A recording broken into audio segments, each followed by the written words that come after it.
ప్రియులారా, ప్రార్థన చేసుకుందాం. మమ్మలను మిక్కిలి ప్రేమిస్తున్న పరలోకపు తండ్రి, మీకే స్తుతులు స్తోత్రాలు చెల్లిస్తూ ఉంటున్నాం. ప్రతి ఉదయకాలపు ఆరాధనలో నాయన పాల్గొంటూ నీ యొక్క వాక్యాన్ని ధ్యానం చేస్తున్నటువంటి ప్రతి కుటుంబాన్ని, ప్రతి విశ్వాసిని కూడా దీవించి ఆశీర్వదించి నాయన మమ్మలను నీ రక్షణలో కొనసాగటానికి కృప చేయమని యేసు ప్రభు వారి పరిశుద్ధ నామమున వేడుకొనుచున్నాము తండ్రి. ఆమేన్.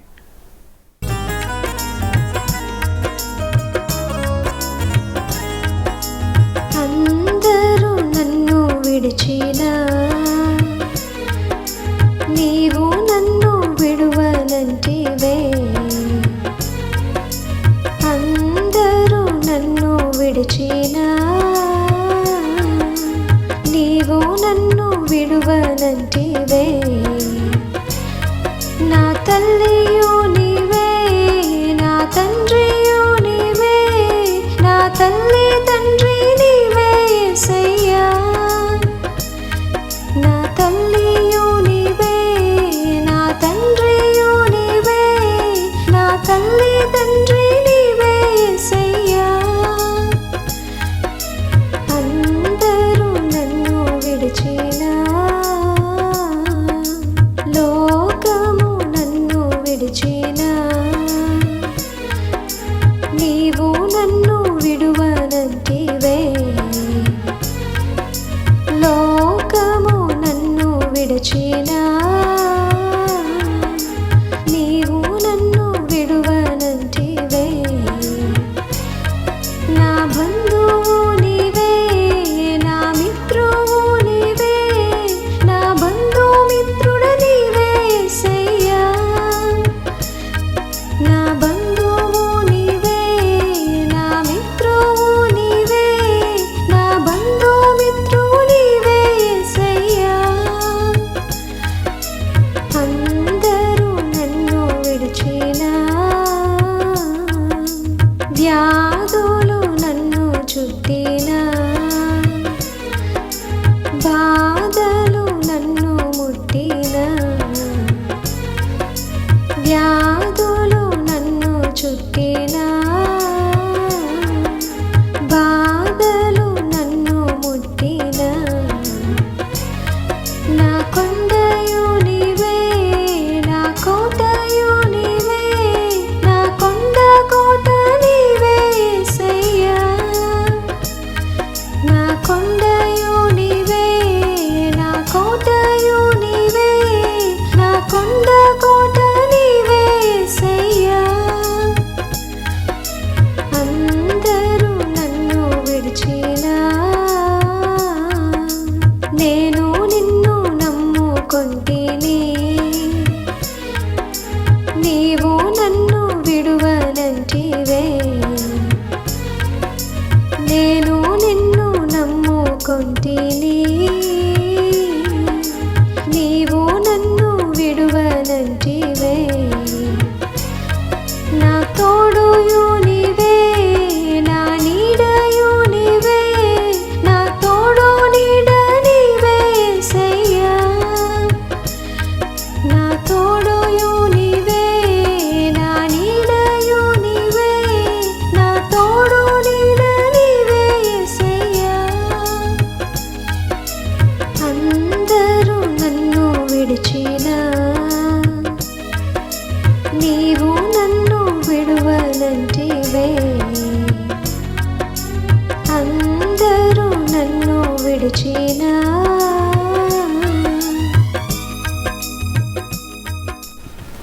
ప్రియులారా, ప్రభు పేరట శుభాలు తెలియచేస్తూ ఉన్నాను.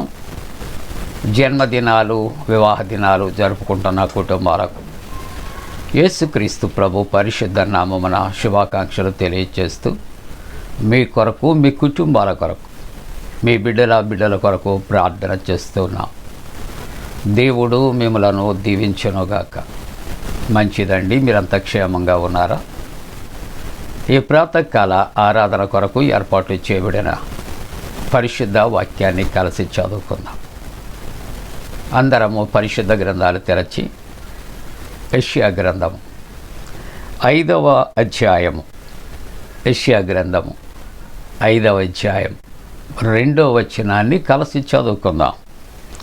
2వ వచన ప్రారంభం. ఆయన దానిని బాగుగా త్రవ్వి రాళ్లను ఏరి అందులో శ్రేష్టమైన ద్రాక్ష తీగలను నాటించాను. దాని మధ్యను బురుజు ఒకటి వేయించి ద్రాక్ష తొట్టిని తొలిపించాను.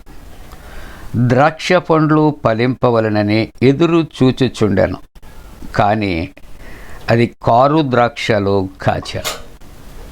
ప్రియమైన దేవుని కుటుంబీకులారా, మరి ఒకసారి ప్రభు పెరట శుభాలు. మరి ప్రాతకాల ఆరాధనలో మనం చదువుకున్న ఈ యొక్క భాగానికి మన యొక్క అంశము నిరుత్సాహపరిచిన ద్రాక్ష తోట. చెప్తారా? నిరుత్సాహపరిచిన ద్రాక్ష తోట. మన యొక్క జీవితాల్లో మనం ఏది చేసినా మంచి ఫలితం రావాలనే ఆశపడుతూ ఉంటాం. ఒక పంటను మనం వేసాం, పంట చాలా బాగా పండింది. అది కోతకు వచ్చింది, కోయబడింది. ఆ పంటను మనం ఇంటికి తీసుకుని వచ్చే సమయంలో భయంకరమైనటువంటి వర్షాలు లేక వరదలు వచ్చి కొట్టుకుపోయాయి. ఇప్పుడు ఈ వాక్య ధ్యానం చేస్తున్నటువంటి మన యొక్క మనస్సు ఈ సంఘటనకు ఏ విధంగా ఫీల్ అవుతుందో ఆలోచన చేస్తూ ఉన్నారా? చేతికి వచ్చినటువంటి పంట అలంకారప్రాయంగా కొంతమంది చెప్పే మాట నోటి వరకు రాలేదు. చేతికి వచ్చిన పంట నోటికి చేరలేదు, అందలేదు. అలాగనే ఎన్నో విధాలుగా ఆస్తి నష్టం కావచ్చు, పంట నష్టం కావచ్చు, లేకుంటే కుటుంబ జీవితాల్లో అనేకమైన కష్టాలు నష్టాలు కలగవచ్చు. ఈవేళ మనం చదివినటువంటి వాక్య భాగంలో కూడా ఆలోచన చేస్తూ ఉన్నప్పుడు ఈ యొక్క ద్రాక్ష పండ్లు మంచి ఫలాలు కాయాలి అని ప్రతి తోట యజమాని కూడా ఆశిస్తాడు, ఎదురు చూస్తాడు, ఎంతో శ్రమ పడుతూ ఉంటాడు, ఎంతో పెట్టుబడి పెడుతూ ఉంటాడు. ఈవేళ వాక్య భాగంలో మనము 2వ వచనంలో మనం చూస్తూ ఉంటున్నప్పుడు ఆయన దానిని బాగుగా త్రవ్వి రాళ్లను ఏరి అందులో శ్రేష్టమైన ద్రాక్ష తీగలను నాటించాను. కానీ ద్రాక్ష పండ్లు ఫలింపవలనని ఎదురు చూచినప్పుడు అది కారు ద్రాక్షలు కాచాను. అంటే ఆ వ్యవసాయకుడి యొక్క శ్రమ ఏమైపోతుంది ఆలోచన చేద్దాం. తన ప్రాణము ఎంత కొట్టి మిట్లులాడుతుంది ఆలోచన చేద్దాం. దాన్ని ఒకవేళ ఎడ్యుకేషనల్గా మనం ఒకవేళ ఆలోచన చేస్తే మన బిడ్డ చదవటానికి ఎంబీబీఎస్ సీట్ వచ్చింది, లేదా ఐఐటి సీట్ వచ్చింది. తల్లి తండ్రి బిడ్డ యొక్క ఆశ నెరవేరే పరిస్థితులు, కానీ ఆ బిడ్డ ఊహించినటువంటి రీతిలో అతడు సిక్కై జాయిన్ కాలేక ఇచ్చినటువంటి సమయం దాటిపోయిన పరిస్థితులు మనం ఎన్నో మన జీవితాల్లో చూచుంటాం. అంటే ఆ తల్లిదండ్రుల యొక్క వేదన, ఆ బిడ్డ యొక్క వేదన, శ్రమపడి చదివించారు, ఆర్థికపరమైనటువంటి పెట్టుబడి పెట్టి చదివించారు, బిడ్డ కష్టపడి చదివాడు. కానీ చివరికి వచ్చేటప్పటికి వాళ్ళ యొక్క శ్రమ వృధా అయిపోయింది. అలాగునే ఇక్కడ ఈ ద్రాక్ష తోట యజమాని ఇన్ని రకాలు శ్రమలు పడాడు, కానీ చివరికి వచ్చినప్పుడు కారు ద్రాక్షలు కాసింది అట. అందుకని దీని టైటిల్ ఈవేళ మనం ఆలోచన చేస్తాం, నిరుత్సాహపరిచినటువంటి ద్రాక్ష తోట. ఏంటండి అంటే ఆశించినటువంటి రీతిలో ఆశించినది ఫలితాన్ని పొందలేకపోయారు ప్రియులారా. ఇక్కడ దేవుని యొక్క వాక్యంలో చూస్తే ఈ యూదా ప్రాంతంలో ఈ ద్రాక్ష తోటలు సిద్ధపరచడం చాలా అది శ్రమతో కూడినది అని తెలియజేస్తా ఉన్నారు. ఈ యొక్క తోటలు మంచి ప్రాంతాల్లో పెంచటానికి, మంచి ద్రాక్షను పండించటానికి వారు ప్రయత్నం చేస్తారు ప్రియులారా. అలాగనే అతడట ఒక శిఖరాన్ని నిర్మించాడట. ఆ తోటను కాపాడటానికి కావలి వారిని అక్కడ ఏర్పాటు చేశాడట. పూర్వకాలం మొక్కజొన్న ఇటువంటి మరి యొక్క అపరాలు పండించేటప్పుడు ఆ చేలో ఎత్తైనటువంటి ఒక స్థలంలో ఒక అరప అనే కర్రలతో కట్టి ఆ పైనుండి కాపలా కాస్తూ ఉంటారు. ఎందుకంటే పిట్టలు వచ్చి వాటిని కొట్టుకుని పోకుండా, అవి తినివేయకుండా వారి చేతిలో ఒరిసేల పెట్టుకొని దాంట్లో రాళ్ళు పెట్టుకొని విసురుతూ ఉంటారు, కేటల వరతో కొడుతూ ఉంటారు. దానికి భద్రత వారు ఇస్తూ ఉన్నారు, పక్షులు కొట్టకుండా శ్రద్ధ వహిస్తూ ఉంటున్నారు. అలాగనే అతను ఒక శిఖరాన్ని నిర్మించి ఆ తోటను కాపాడటానికి కావలి వారిని పెట్టేవారట. ఒక శిఖరాన్ని నిర్మించి ఆ తోటను కాపాడటానికి కావలి వారిని ఏర్పాటు చేయటానికి వారి యొక్క శ్రద్ధ, దాని మీద వెచ్చించినటువంటి శ్రమ, దాని మీద చేసిన ఖర్చు మనకు తెలుస్తూ ఉంటుంది. అయితే అటువంటి పరిస్థితుల్లో మంచి పంట వస్తుంది, మంచి ఫలాలు కాస్తూ ఉంటాయి అనే ఉద్దేశంతో వాళ్ళు ఏం చేస్తారంటే అక్కడ పంట సమయానికి అక్కడ ఒక పెద్ద తొట్టినట వారు తొలిపించి వారు ఉంటారట.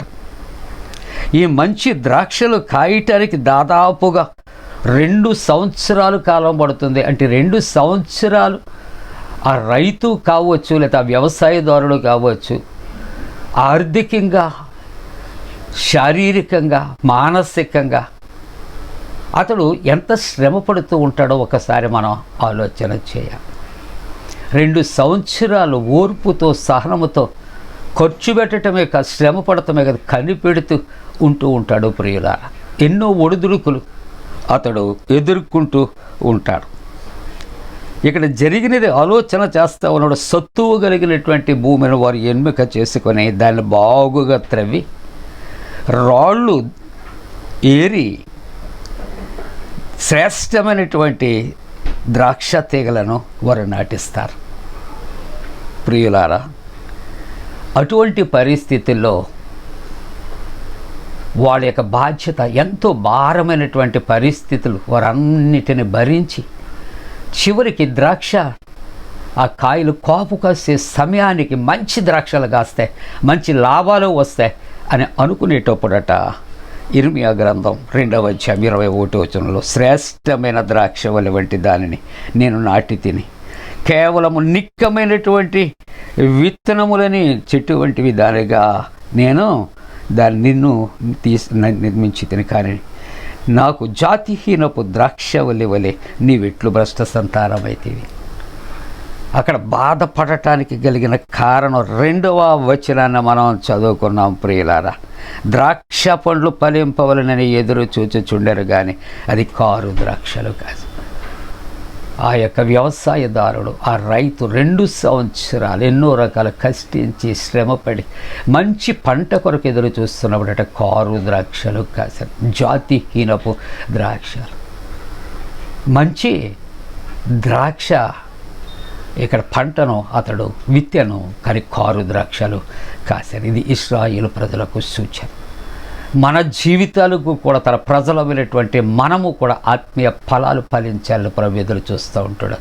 మనము ఈ జాతిహీనపు ద్రాక్షవల్లి వల్లే మనమును కూడా ఒకవేళ కారు ద్రాక్షలు కాసి మన యజమానుడు మన వ్యవసాయకుడైనటువంటి ఒకవేళ క్రీస్తుని మనము ఒకవేళ ఆ విధంగానే ఆవేదనకు గురి చేస్తున్నామేమో. అందుకని వీళ్ళ వాక్యాధ్యానం నిరుత్సాహపరిచిన ద్రాక్ష తోటే కాదు, ద్రాక్ష తోటలో నాటబడినటువంటి మనము మంచి ద్రాక్షలు ఇవ్వాలని ప్రభు ఎదురు చూస్తుంటుండగా కారు ద్రాక్షలను కూర్చున్నటువంటి మరలను చూసినటువంటి ప్రభు అట నిరుత్సాహపడుచు ఉన్నాడు. మన జీవితాల్లో కారు ద్రాక్షలు కాదు, కానీ మనము మరి నిజమైన ద్రాక్షలు కాయటానికి, ఫలభరితమైన జీవితాన్ని జీవించటానికి దేవుడు తన పరిశుద్ధాత్మ కూడిన మనపై మెండుగా కుమరించునుగాక. ఆమేన్. ప్రార్థన. పరిశుద్ధుడా, మేము కారు ద్రాక్షలు కాసేవారముగా కాదు నాయనా, నేను నిరుత్సాహపరిచేవారముగా కాదు, నేను జాతిహీనపు ద్రాక్షవల్లి వలిగే కాదు నాయన, నిజ ద్రాక్షవల్లిగా మేము ఉండటానికి కృప చేయండి. యేసు నామమున వేడుకొంచున్నాం తండ్రి. ఆమేన్. పరలోకమందున మా తండ్రి, నీ నామం పరిశుద్ధపరచబడనుగాక, నీ రాజ్యం వచ్చునుగాక, నీ చిత్తం పరలోకమందు నెరవేర్చున్నట్టు భూమి అందు నెరవేరునుగాక. మా ఆయన దినాహారం నేడు మాకు దయచే, మా ఎడల అపరాధం చేసిన వారిని క్షమించిన ప్రకారముల అపరాధం క్షమించము, శోధనలోని తేక కీడును తప్పించము. రాజ్యము, శక్తియు, మహిమ నిరంతరము నీవే ఉన్నవి. ఆమేన్. మన పరమ తండ్రి అయిన దేవుని యొక్క ప్రేమయు, ప్రభువైన యేసుక్రీస్తు ప్రభు కృపయు, పరిశుద్ధాత్మ యొక్క అన్యోన్య సహవాసము ఆరాధిస్తున్న ప్రతి కుటుంబానికి, విశ్వాసికి తోడుగుడు సంరక్షించి కాపాడునుగాక. ఆమేన్.